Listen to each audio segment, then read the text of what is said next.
Baik, selamat sore. Kita akan melanjutkan dengan kelas kita yaitu dasar pemodelan perencanaan energi.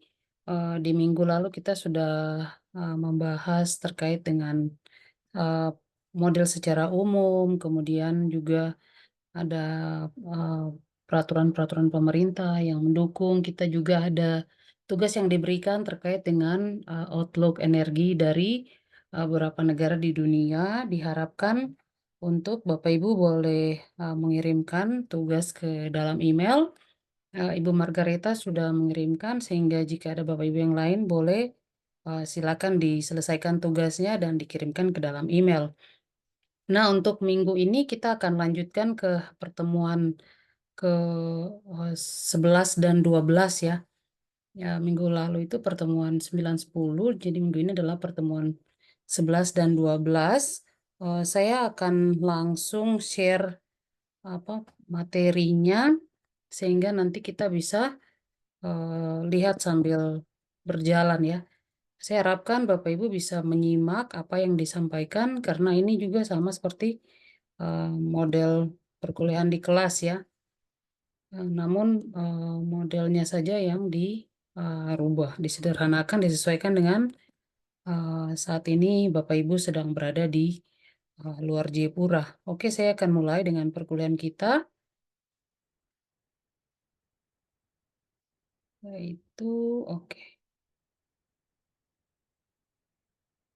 Oke, Bapak Ibu bisa kelihatan di layar ini adalah pertemuan ke-11 yaitu terkait dengan energi sistem modeling atau pemodelan sistem energi. Jadi sebelum kita lanjutkan lebih jauh di dalam kelas ini, ada beberapa informasi penting yang perlu kita sama-sama ketahui dan berada di page yang sama ya. Artinya pengertian saya dan pengertian Bapak Ibu semua terkait energi itu sama. Yang pertama adalah ekstraksi North import ini.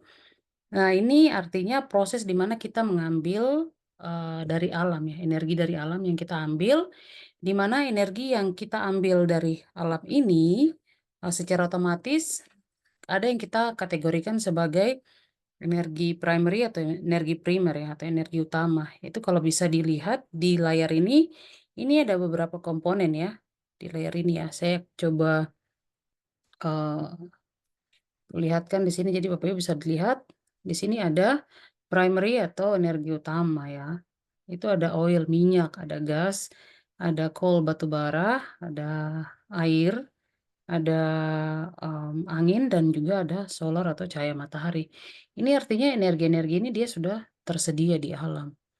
Sudah tersedia di alam sehingga kita bisa ekstraksi atau import dan bisa langsung dipakai. Nah, kemudian setelah diekstraksi dan diimpor, yang berikutnya adalah konversi. Konversi artinya bahwa energi-energi utama ini sudah dirubah menjadi bentuk lainnya. Energi ini sudah dirubah menjadi bentuk lainnya yang kita kategorikan sebagai secondary. Secondary ini artinya dia sudah melalui proses. Proses untuk dijadikan apa? Misalkan dijadikan diesel. Diesel di sini adalah solar. Solar yang kita ya Indonesianya adalah solar ya. Secondary. Jadi dimanfaatkan sebagai solar.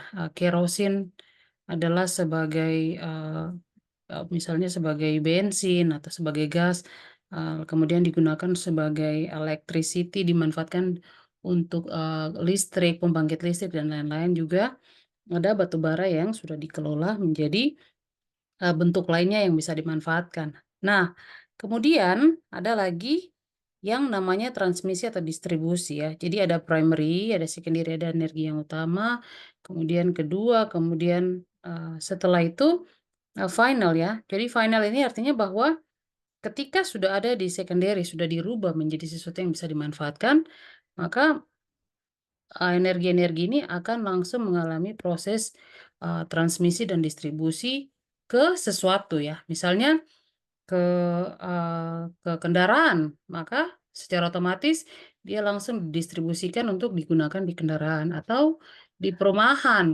untuk sebagai listrik, pembangkit listrik atau misalnya di industri. Nah, Ketika dari transmisi dan distribusi, ketika sudah sampai di final, artinya bahwa yang kita lihat adalah hasilnya ya. Pemanfaatannya untuk apa? Apakah pemanfaatannya untuk sebagai panas, atau pemanfaatannya sebagai sumber penerangan, atau pemanfaatannya itu untuk menggerakkan suatu mesin, atau lain-lainnya. Bisa banyak ya. Jadi, ini adalah simplify reference energi sistem yang harus kita semua perhatikan dan pahami. Saya pikir kita dalam kehidupan sehari-hari, kita selalu menggunakan sesuatu yang membutuhkan energi ya. Kita butuh listrik di rumah kita butuh bensin atau solar untuk berkendaraan dan lain-lain. Sehingga ini adalah konsep di mana kita harus pahami dengan baik.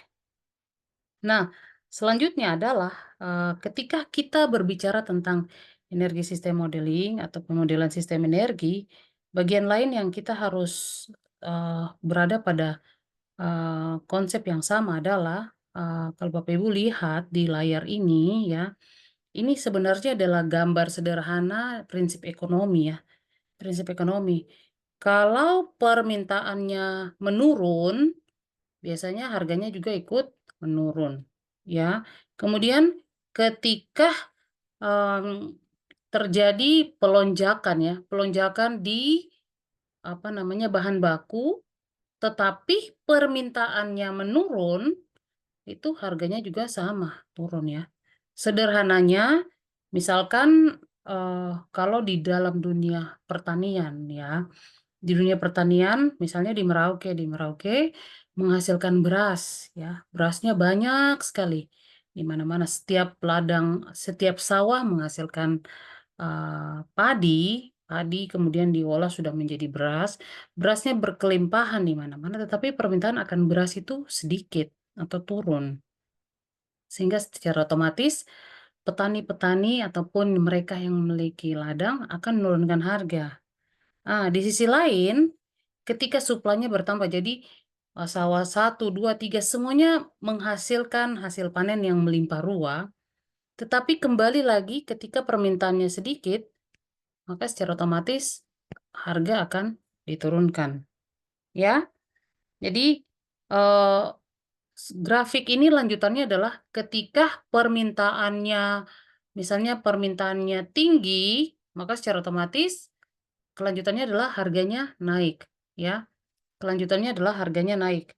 Atau misalkan, ketika suplainya sedikit, tetapi permintaannya banyak, maka secara otomatis harganya juga naik, ya.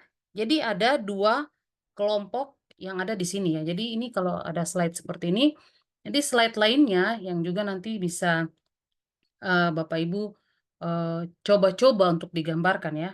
Jadi, saya kasih contoh satu ini, di mana ketika terjadi penurunan penurunan permintaan, maka secara otomatis harga turun. Ketika terjadi, suplai yang sangat banyak, tetapi permintaannya turun, maka harganya juga turun. Nah, yang terjadi adalah ketika kita, mengalami kenaikan ya, contohnya kenaikan kebutuhan akan, bensin. Contoh di Kota Jayapura berapa saat lalu ada bahkan sampai saat ini ya, ada terjadi, eee, kekurangan suplai, bensin ataupun solar. Sehingga yang terjadi adalah antrian yang semakin banyak karena, mmm, ketika suplainya sedikit sementara kebutuhannya meningkat, di sini nih pemerintah berusaha untuk menekan harga ya. Jadi kalau Bapak Ibu perhatikan berapa saat terakhir ini, 1 tahun terakhir ini, ada pelonjakan harga, Pertalite ada sedikit perubahan. Kemudian, solar pun naik turun harganya. Bahkan kalau misalnya kita yang dalam kehidupan sehari-hari ada kendaraan yang misalkan menggunakan seperti Pertamax ataupun, jenis, high quality daripada solar, itu harganya sampai, 14 ribuan sampai 17 ribuan ya. Itu artinya an increase in demand ya. Ada peningkatan permintaan, otomatis akan membuat price-nya increase. Kalau decrease in the supply, tapi tetap terjadi permintaan yang banyak, maka harganya juga naik ya.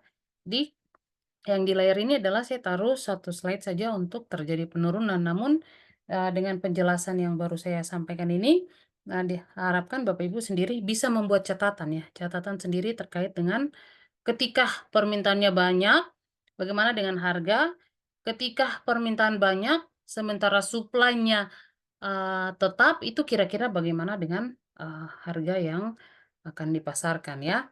Nah, kita lanjut ke slide berikut. Policy drives influence energy demand or supply.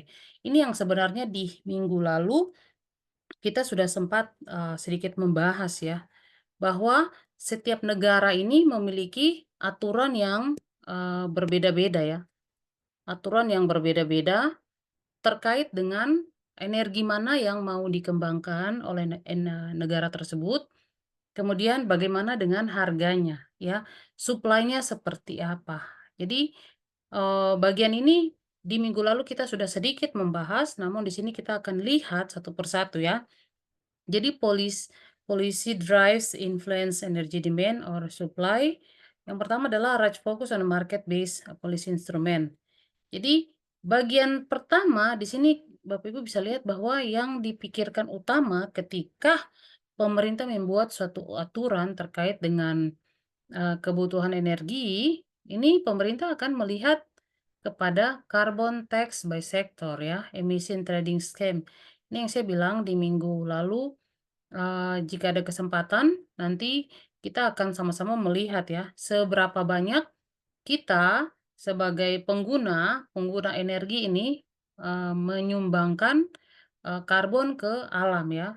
Kalau tidak sempat nanti Bapak Ibu bisa cek sendiri saja terkait dengan, eee, karbon atau emisi yang Bapak Ibu sumbang ke lingkungan, itu, melalui website namanya Carbon, Footprint ya.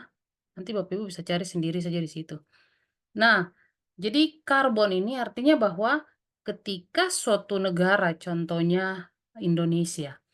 Indonesia ini, misalkan Indonesia ini, setelah rapat di DPR berkali-kali, akhirnya memutuskan untuk akan dibangun satu power plant, misalkan yang berasal dari, energi panas bumi, ya.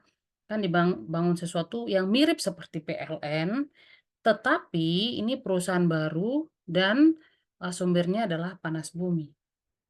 Nah, ketika membuat, eee, polisi seperti demikian ya, untuk, mmm, menggerakkan energi di Indonesia dengan panas bumi, maka sudah pasti tim-tim yang akan digerakkan untuk melihat potensi pengembangan, power plant yang berasal dari panas bumi di Indonesia ini akan melihat kepada faktor ini, carbon trading ya.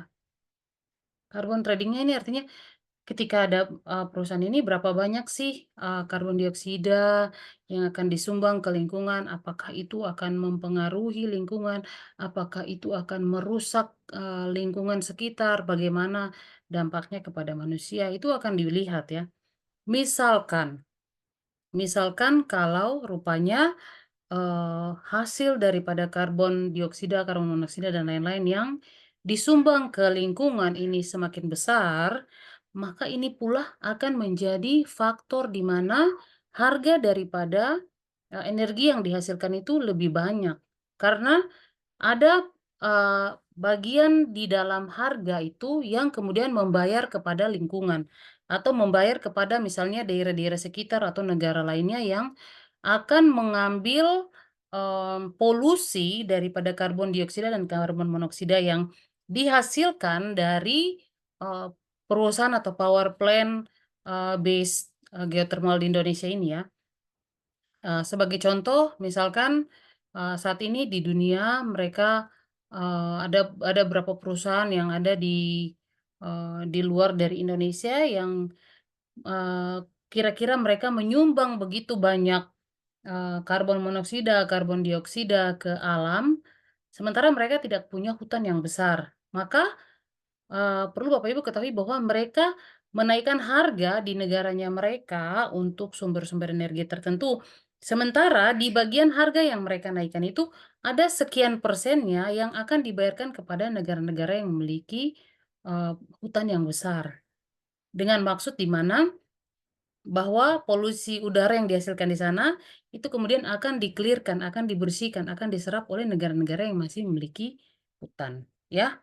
Oke, itu bagian yang pertama yang perlu kita pahami, kemudian tax or subsidi, ini sudah otomatis setiap kita membeli sesuatu, kita akan membayar tax atau pajak, demikian juga terkait dengan, yang namanya bahan bakar, sudah otomatis di dalam misalnya Pertalite 10.000 yang kita bayar, itu sudah otomatis ada, biaya pajak di dalamnya ya. Nah, tarif yang oke, fit in tarif and other renewable, super same. Jadi yang kita bayar 10.000, namun pecahannya di dalam 10.000 untuk 1 liter Pertalite ini kita tidak tahu. Ternyata di dalamnya tuh ada yang mungkin disumbangkan untuk lingkungan, ada yang masuk ke pajak, ada yang kemudian didistribusikan untuk menyuplai atau mendukung perkembangan energi, baru dan terbarukan di negara tersebut ya. Nah, bagian lainnya yang mendorong sehingga, yang namanya peraturan-peraturan pemerintah terkait energi adalah ini, energi efisiensi standar ya. Energi efisiensi standar ini artinya kalau dia sampai ke lingkungan, apakah dia mudah untuk terpecah di lingkungan, seperti apa, downstream seperti apa, model di mana kita mengelola, limbah atau buangannya. Kalau limbah buangannya lebih gampang dikelola, maka itu akan lebih gampang bagi pemerintah ya. Contoh seperti energi, biodiesel yang ketika dibuang ke alam sisanya, ya mungkin tidak terlalu berpengaruh karena itu dari bahan-bahan yang dianggap dianggap, environmentally friendly atau cocok kepada lingkungan, bersahabat dengan lingkungan ya. Kemudian ini dia, low carbon technology. Jadi kalau bisa fasilitas-fasilitasnya ini, tidak menggunakan, eee, karbon teknologi yang tinggi artinya ketika dia menghasilkan begitu banyak buangan polusi, misalnya yang tadi karbon dioksida atau karbon monoksida, artinya bahwa power plant tersebut atau perusahaan, energi tersebut harus punya satu, satu mesin besar lagi yang lainnya yang dimanfaatkan untuk mengelola karbon atau, yang dihasilkan ya. Ini diharapkan harus, efisiensi, eco-design, artinya desainnya itu mematuhi, peraturan yang ada di negara tersebut, kemudian labelnya juga tidak menyalahi aturan dan lain-lain sebagainya ya. Nah ini, kemudian ada bagian lainnya adalah, clean fuel, ini sudah sebenarnya tadi sudah dijelaskan. Inilah yang kemudian membuat sehingga bagaimana pemerintah bisa mengeluarkan yang namanya peraturan. Peraturan pemerintah nomor sekian, atau seperti di minggu lalu ketika kita membahas terkait dengan, ketika kita membahas terkait dengan yang namanya, peraturan pemerintah yang dikeluarkan tahun 2006, di mana di 2006 itu ditargetkan untuk tahun 2025, itu adalah hal-hal ini yang kemudian diputuskan dulu ya, dirapatkan berulang kali sehingga menghasilkan, eee, energi outlook seperti demikian. Nah, SAM EMS atau Energy System Modeling juga tidak termasuk dalam market policy, itu seperti mekanisme, yang lain-lain ini merupakan hal-hal teknis yang biasanya ditemui di lapangan. Oke, kita lanjut. Bagian berikutnya adalah big picture required to inform climate policy. Ya, jadi kalau tadi climate change-nya dia memulai dengan kalau kita ingat kembali di atas, dimulai dengan yang namanya karbon ya. Carbon exchange or carbon tax by sector emission trading SEM. Artinya bahwa semua ini dilihat, fokus utamanya adalah lingkungan. Seperti apa pengaruh kepada lingkungan? Karena ketika berbicara tentang lingkungan, maka berbicara tentang sesuatu yang hidup, baik itu lingkungannya, hewan, bahkan ada manusia di dalam. Sehingga benar-benar ketika suatu, undang-undang itu dikeluarkan atau, peraturan pemerintah mendukung tentang pengembangan suatu model energi yang baru, maka benar-benar seluruh fokusnya akan kembali kepada climate policy. oke. Nah, di sini lihat climate policy di sini ada, bumi kita secara otomatis hazard ini artinya bahan-bahan yang beracun, yang cukup berisiko. Kemudian ada ya tumbuh-tumbuhan, ada manusia. Dilihat di sini ada apa namanya, emisi yang dihasilkan. Sehingga ini semua adalah big picture atau adalah sesuatu yang kemudian melatar belakangi keseluruhan yang dikerjakan. Ada istilahnya kalau kita baik kepada alam, alam juga akan baik kepada kita. Namun kalau kita berusaha untuk merusak alam, maka suatu ketika alam juga akan, melakukan hal yang kemudian berdampak kepada kita. Oleh karenanya memang pemerintah musti sangat berhati-hati di dalam pengolahan alam, pengolahan sesuatu yang berdasarkan alam atau yang berasal dari alam. Oke, kita lanjut, slide berikutnya adalah ini global, ya emisi ya, emisi ke lingkungan ini kalau, Bapak Ibu bisa lihat ini, ketika oke, ketika, kalau di sini dilihat ini ya, berdasarkan temperatur ya. Ketika temperaturnya itu 4,1 sampai 4,8, situasi ini masih, apa namanya, no climate policy. Jadi ini artinya bahwa tidak ada polisi atau tidak ada aturan-aturan yang pada saat itu dikembangkan untuk memproteksi lingkungan. Jadi semuanya ini ya, populasi manusia bertambah sehingga membuat populasi manusia bertambah, lalu, kebutuhan akan kendaraan bertambah, kebutuhan akan rumah, kebutuhan akan industri, dan lain-lain. Akhirnya semuanya terjadi peningkatan. Sehingga kalau dilihat ada daerah yang dulunya itu banyak sekali, kawasan hijau, pohon, dan lain-lain sebagainya, hutan, namun sudah tergeser karena adanya penambahan populasi manusia, ya. Adanya penambahan populasi manusia. Nah, karena setiap tahun ada penambahan dan lain-lain sebagainya, sehingga menimbulkan efek atau dampak ke lingkungan.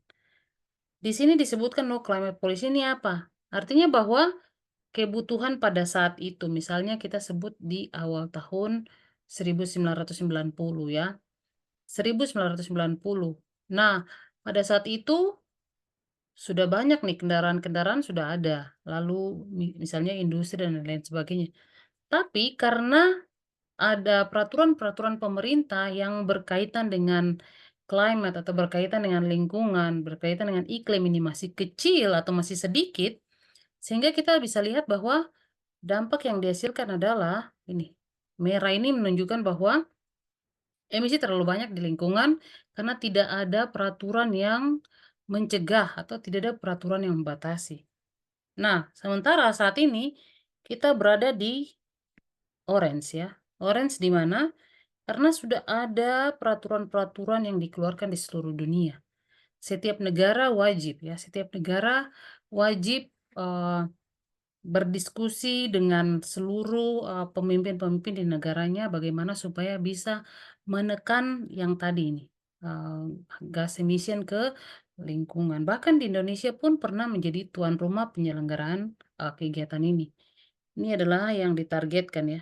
Yang ditargetkan ini artinya bahwa sudah hijau ini artinya tidak terlalu panas. Makanya Bapak Ibu sekarang kalau kita rasa misalnya panas, panas sekali dibanding dengan yang dulu-dulu. Nah ini karena, eee, dulu-dulu juga sebenarnya sudah panas, sekarang pun panas, namun panasnya ini sudah lebih peningkatannya sudah lebih kecil, 2,7 sampai 3,1. Kalau dulu semakin banyak karena tidak ada peraturan, sekarang dengan adanya peraturan maka bisa ditekan.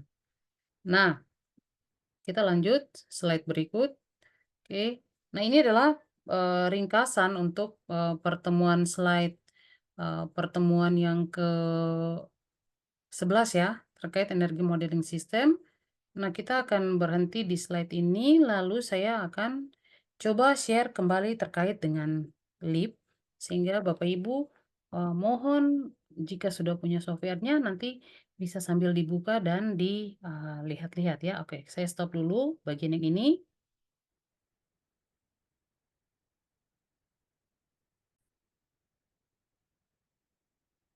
Baik, kita akan lanjutkan ke materi terkait dengan pertemuan 12 ya. Tadi kalau yang tadi dalam energi polisi, di pertemuan 12 ini saya mau ajak Bapak Ibu untuk kembali melihat terkait dengan software yang mungkin sudah pernah dijelaskan di awal semester ya. Jadi saya kemarin coba-coba kembali download software tersebut karena sebelumnya ada di laptop saya yang lama. Nah, kalau Bapak Ibu lihat di layar ini adalah tampilannya ya. Tampilannya nanti misalnya klik dari analisis dan lain-lain, ini bisa keluar banyak sekali informasi yang bisa Bapak Ibu lihat ya. Di sini memang sangat banyak sehingga harapan saya adalah buku atau ya buku yang pernah saya share ya, buku yang pernah saya share di grup atau di Ibu Margareta dan Pak Saria mohon untuk dilihat ya. Itu merupakan buku tersebut memberikan acuan ataupun arahan yang sangat baik sekali terkait bagaimana kita bisa membuka software ini dan melihat apa yang berada di dalam software ini ya. Jadi bukunya juga sudah berbahasa Indonesia sehingga itu sangat baik sekali. Nah, coba kita lihat ya. Jadi di dalam software ini, Bapak Ibu kalau perhatikan di bagian sebelah kiri ini ada analisis, kemudian ada result, hasil, kemudian ada energi balance, ada summary, kemudian ada overview. Di sini kalau Bapak Ibu klik masing-masing ya, ada overview, kemudian ada teknologi base di sini, dan kemudian ada notes atau catatan-catatan ya. Catatan-catatan seperti apa yang Bapak Ibu ingin disimpan di sini. Nah, teknologi, kita akan mulai dari bagian atas. Jadi yang paling atas ini adalah analisis ya. Nanti Bapak Ibu bisa lihat di dalam buku tersebut sudah berikan informasi apa saja yang bisa Bapak Ibu temui ketika Bapak Ibu membuka program ini ya. Oke, mungkin saya lihat bukunya dulu sebentar untuk supaya kita bisa konekkan dengan softwarenya. Sebentar saya cek bukunya.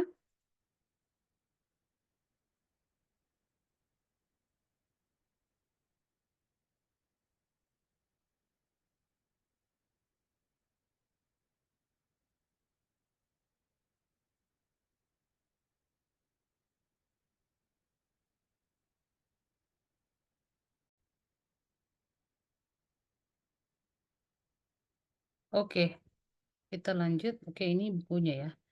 Ini adalah buku yang saya share di minggu lalu. Harapan Bapak Ibu sudah sempat mengecek dan sekali lagi saya ingatkan mungkin yang lainnya bisa mengirimkan tugas ya. Saya baru terima tugas dari Ibu Margareta ya.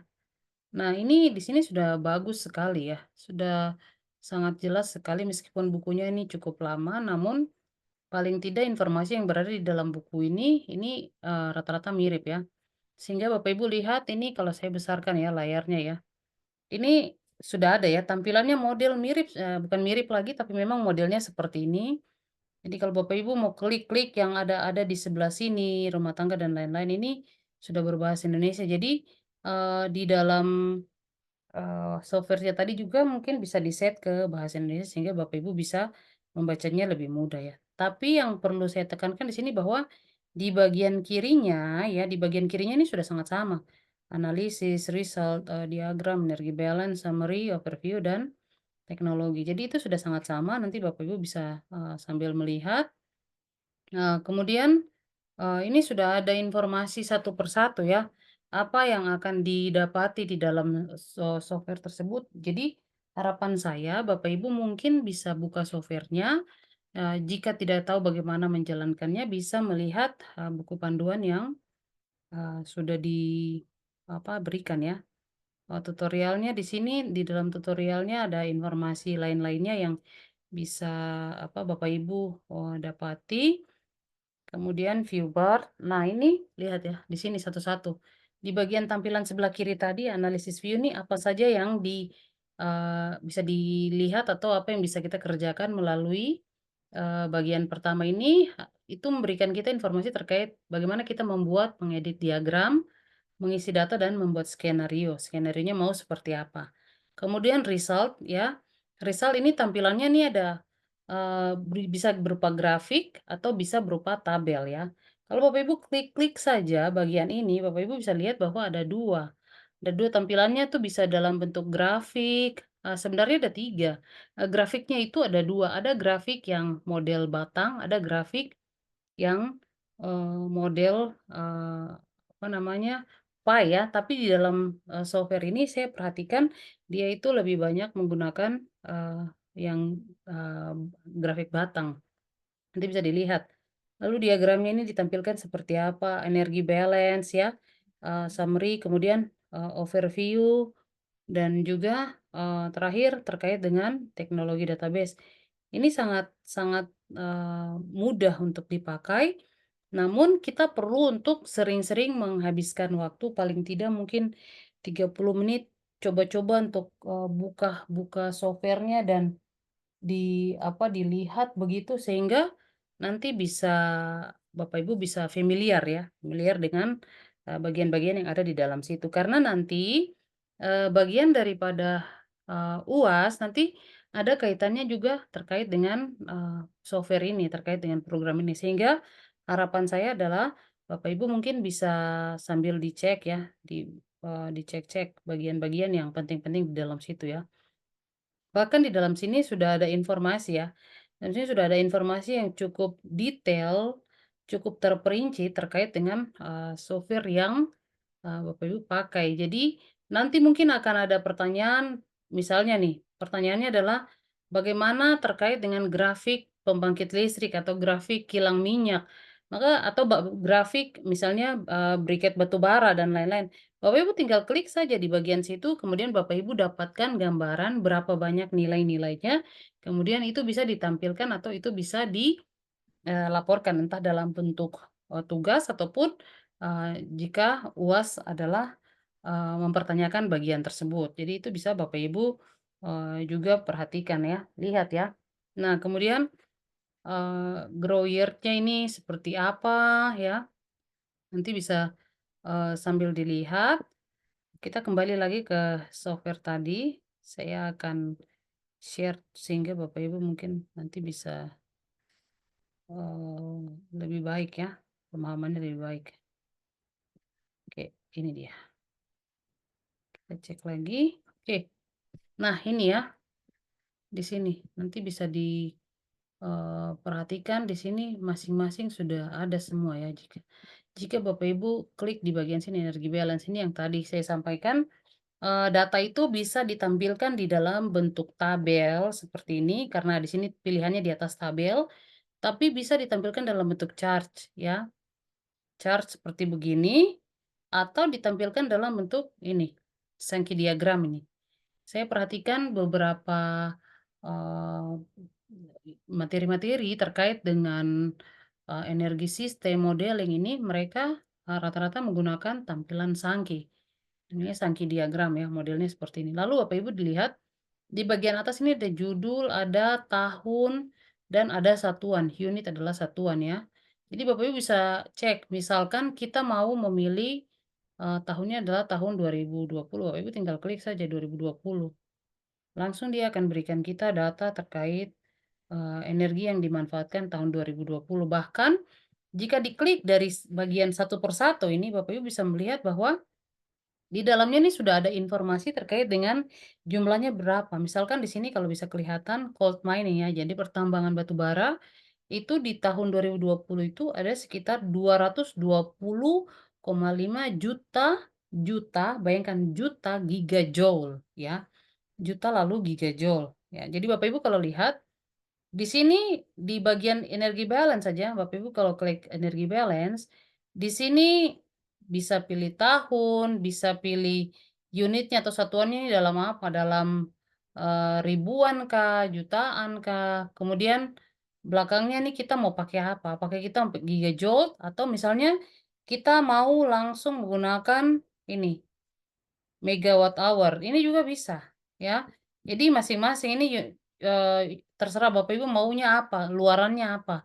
Hasilkan listriknya seberapa banyak, mau dalam satuannya megawatt hour kah, atau kayak di Indonesia misalnya PLN berapa, kilowatt hour kah, itu bisa Bapak Ibu tinggal dirubah saja sendiri-sendiri. Kemudian, demand detail kebutuhannya ini ada fuel only ini artinya hanya digunakan untuk misalkan kendaraan saja atau fuel and sector.